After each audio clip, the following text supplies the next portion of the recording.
Olá, querida irmã, querido irmão. Estava eu aqui lendo o livro Nosso Lar, este que faz parte do nosso programa, porque estamos no espírito da letra desenvolvendo cada capítulo com as peculiaridades, os ensinamentos que André Luiz deixou por debaixo, não é? Debaixo da letra. Por isso que o nosso programa tem esse nome, você sabe. Mas eu sempre falo isso porque tem sempre audiência nova. Você que está chegando agora pela primeira vez assistindo o nosso encontro, poderá saber que o espírito da letra tem essa finalidade.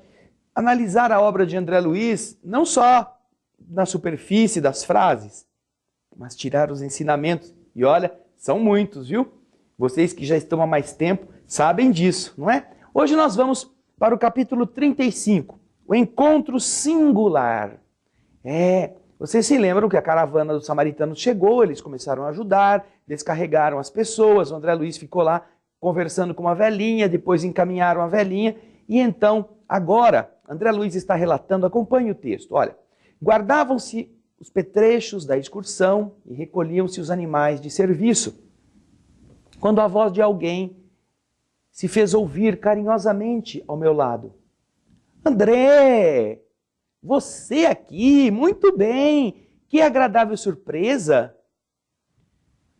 Voltei-me surpreendido. Ora, quem que me conhece aqui? Não tenho nem conhecido. Mas que gente fofoqueira, já falou que eu estou aqui, mas não tenho ninguém que sabe que eu estou aqui. Voltei-me surpreendido.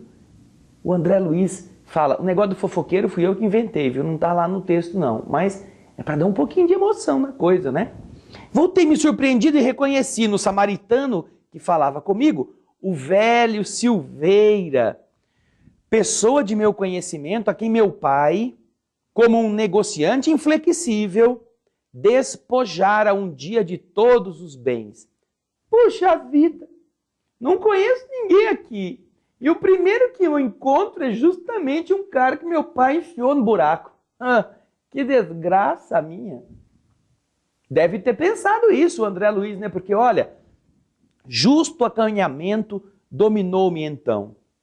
Quis cumprimentá-lo, corresponder ao seu gesto afetuoso, mas a lembrança do passado me paralisava de imediato. Não podia fingir mais, naquele ambiente novo, onde a sinceridade transparecia de todos os semblantes. Foi o próprio Silveira que, compreendendo a situação, meu constrangimento, veio em meu socorro, acrescentando, francamente, André, eu ignorava que você tivesse deixado o corpo, que estava muito longe de pensar que eu o encontraria em nosso lar. E então, percebendo a sua amabilidade espontânea, eu o abracei comovido, diz André, murmurando palavras de reconhecimento. Quis, veja bem, olha só o que ele fala, quis ensaiar algumas explicações relativamente ao passado, mas não consegui. No fundo, eu desejava pedir desculpas pelo procedimento de meu pai, que levou Silveira ao extremo de uma falência desastrosa. Agora vocês vão ver a lembrança dos nossos atos viva em nós. Bastou André encontrar com Silveira, você vai ver como ele conta tudo o que aconteceu com ele no passado, quando ele estava na terra. Naquele instante, eu revia mentalmente a imagem do passado. Ele chama aqui o clichê do pretérito. A memória exibia de novo o quadro vivo. Eu parecia que ouvia ainda a senhora Silveira, aquela que foi à nossa casa, suplicante, esclarecer a situação. O marido, este Silveira agora, que eu estou vendo aqui, ele estava acamado havia muito tempo e agravava-lhe a penura a enfermidade de 2 filhinhos. As necessidades não eram reduzidas e os tratamentos exigiam soma considerável de recursos. A pobrezinha chorava, levando o lenço aos olhos. Pedia um pouco mais de prazo, pedia moratória por algum período, implorava concessões. que eram concessões justas. Ela se humilhava, dirigindo olhares doloridos à minha mãe, como se rogasse de uma outra mulher o entendimento e o socorro. Recordei que minha mãe intercedeu atenciosa e pediu a meu pai que esquecesse os documentos assinados. Não faça isso, querido. Não mova nenhuma ação judicial contra eles. Meu pai, porém, habituado a grandes transações e favorecido pela sorte, não podia compreender a condição de Silveira, um pobre retalhista, que vendia, né, as coisas que comprava em atacado, vendia no varejo. Manteve-se irredutível. Declarou que lamentava as ocorrências, que ajudaria o cliente e o amigo de outro modo, frisando, porém, que no tocante aos débitos que haviam sido contraídos, não havia outra alternativa. Ele iria exigi-los conforme tinham sido acertados. Haveriam de cumprir religiosamente os dispositivos legais. Ele, o pai de André, afirmava que não podia quebrar as normas nem abrir precedentes no seu estabelecimento comercial. Não, a senhora sabe, eu sou muito honesto, sou muito rigoroso, sou muito justo, eu pago as minhas contas sem atraso, eu não posso abrir nenhum precedente nessa nossa maneira de agir, porque isto é o correto, e infelizmente não vou poder fazer isso com o seu marido. E para consolar a pobre mulher, comentava a situação de outros clientes que, segundo a visão dele, estavam em piores condições que a do próprio Silveira. Como se isso fosse consolo, né? Tem o fulano que está bem pior que o seu marido, o outro então está muito, muito, muito pior. Lembrei os olhares de simpatia que a minha mãe lançou à desventurada postulante, afogada em lágrimas. Meu pai mantivera profunda indiferença a todas as súplicas, e quando a pobre mulher se despediu, ele repreendeu minha mãe com rigor, proibindo-lhe qualquer intromissão nas esferas de seus negócios comerciais. Olha que coisa linda, não? Coisa boa, gente generosa, gente que fez essas coisas sem precisar, porque o pai dele era rico. Podia ter concedido a uma mulher que foi humilhar-se pedindo amparo. Isso tudo, olha, no pensamento do André Luiz, hein? No próximo bloco você vai ver como não foi fácil para André enfrentar a si mesmo e como deverá ser conosco também o dia que tivermos que estar diante das pessoas que nós prejudicamos, não é mesmo? Vamos lá, daqui a pouquinho a gente volta.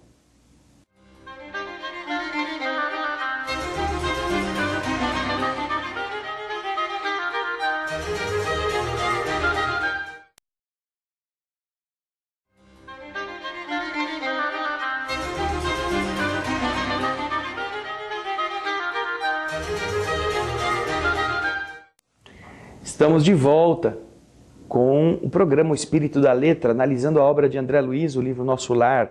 Hoje o capítulo 35, Encontro Singular. Certamente você deve, nesse instante, estar pensando quantas mocinhas lá no passado ficaram chorando por sua causa.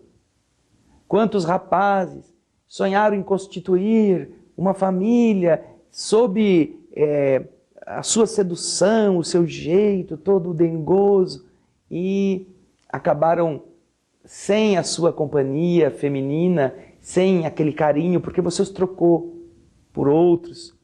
Quantas pessoas nós ludibriamos no afeto, às vezes até produzindo males terríveis de se recomporem, achando que isso não seria problema, que isso o tempo se incumbiria de apagar, que ninguém ia ficar sabendo, que nós não teríamos que prestar contas de nada disso, não é?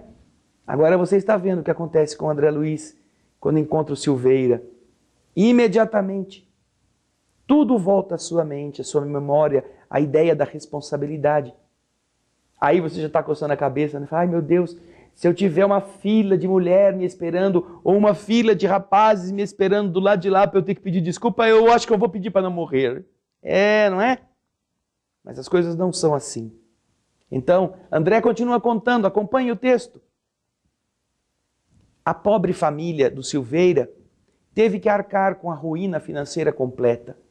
Relembrava perfeitamente o instante em que o próprio piano da senhorita Silveira foi retirado da residência para satisfazer as últimas exigências do credor implacável, que era meu pai. Naquele momento, queria desculpar-me e, todavia, não encontrava palavras que fossem exatas, porque naquela época eu também encorajara meu pai a consumar, a fazer o iníquo atentado, a fazer aquilo daquele jeito mesmo. Eu considerava minha mãe excessivamente sentimentalista e, com a minha opinião, com o meu apoio, eu o induzira, eu o fortalecera, eu o estimulara a prosseguir na ação até o fim. Muito jovem ainda, a vaidade se apossara de mim. Não queria saber se outros sofriam, não conseguia enxergar as necessidades alheias. Via apenas os direitos da minha casa, do meu nome, do meu patrimônio e nada mais. E nesse ponto, tinha sido inexorável, inabalável, irredutível, inútil qualquer argumentação da minha mãe. Derrotados na luta, os Silveiras haviam procurado o recanto humilde no interior, amargando o desastre financeiro em extrema penúria. Nunca mais tiveram notícias daquela família que, por certo, deveria nos odiar. Essas lembranças, essas reminiscências, estavam alinhadas no meu cérebro com a rapidez de segundos. Num momento, reconstituíra todo o passado de sombras. E enquanto mal conseguia disfarçar o desapontamento, o Silveira, sorrindo, chamava-me à realidade, perguntando: "E aí, André? André, e aí? Tem visitado o velho?" O velho era o pai, justamente aquele homem despótico, aquele homem rico e avarento. E você, André, tem visitado o velho? Aquela pergunta, evidenciando um espontâneo carinho, aumentava a minha vergonha, o meu pejo. Esclareci que, apesar do imenso desejo, eu não conseguira ainda a satisfação dessa vontade. Silveira percebeu o meu constrangimento e, com pena de mim, talvez, do meu estado íntimo, procurou afastar-se. Me abraçou cavalheirescamente e voltou ao trabalho ativo. Eu então, André, diante dele mesmo, do seu passado, das suas lembranças ruins, procurei quem que ele procurou? A Narcisa. Ansioso para ouvir os seus conselhos. E então eu lhe expus a ocorrência, detalhando todos os acontecimentos da terra. Ela me ouviu com paciência e depois respondeu com carinho: "Não estranho o fato, André. Há tempos atrás eu também me vi nas mesmas condições. Já tive a felicidade de encontrar por aqui o maior número das pessoas que eu ofendi no mundo. Sei hoje que isso é uma bênção do Senhor, que nos renova a oportunidade de restabelecer a simpatia interrompida, recompondo os elos quebrados da corrente espiritual." Veja só, ela também passou por isso. E tenham certeza, nós também passaremos por isso. O inquilino que você não deu chance para continuar habitando uma casa que você poderia ter deixado, diminuindo o aluguel um pouquinho para cooperar com ele, mas não, pôs na rua. Aquela pessoa intransigente que nós sempre fomos na defesa dos nossos direitos e que não permitíamos que ninguém tirasse, uma casquinha da nossa atmosfera de poder, prejudicando os outros. Então, estas pessoas estão no nosso ontem, mas estão no nosso eu, no nosso presente. E isto André Luiz viu na hora. E a Narcisa conta para ele que, olha, é uma bênção quando você pode refazer aquilo que ficou mal feito em uma nova relação, transformando os equívocos e diminuindo as distâncias. É uma bênção de Deus. E então Narcisa pergunta para o André assim, direto, de maneira incisiva. E então, André, você aproveitou essa bela oportunidade? E André ficou, ué, aproveitou? Mas o que você quer dizer com isso, Narcisa? Aproveitou, eu vi ele lá, falei um pouquinho com ele, mas aproveitou de que jeito? Ora, André, você se desculpou com o Silveira? Olha, é uma grande felicidade reconhecer os próprios erros, já que você pôde examinar-se a si mesmo com bastante luz de entendimento, identificando como o antigo ofensor de Silveira, não perca a oportunidade de se fazer amigo. Vá, meu caro, e abrace Silveira de outra maneira. Aproveite o momento, hein? Porque Silveira é o culpadíssimo e talvez você não tenha uma outra chance tão cedo de encontrar-se com ele. E eu estava indeciso. Vou, não vou, vou, não vou, vou, não vou. Você também, não é? Vai, fica aqui, vai e vai fazer o quê? Tem medo de pedir desculpa, não é? Nós temos temos coragem de fazer, mas não gostamos de pedir desculpa. Você vai ver no próximo bloco como o André, então, resolveu agir. Fique conosco.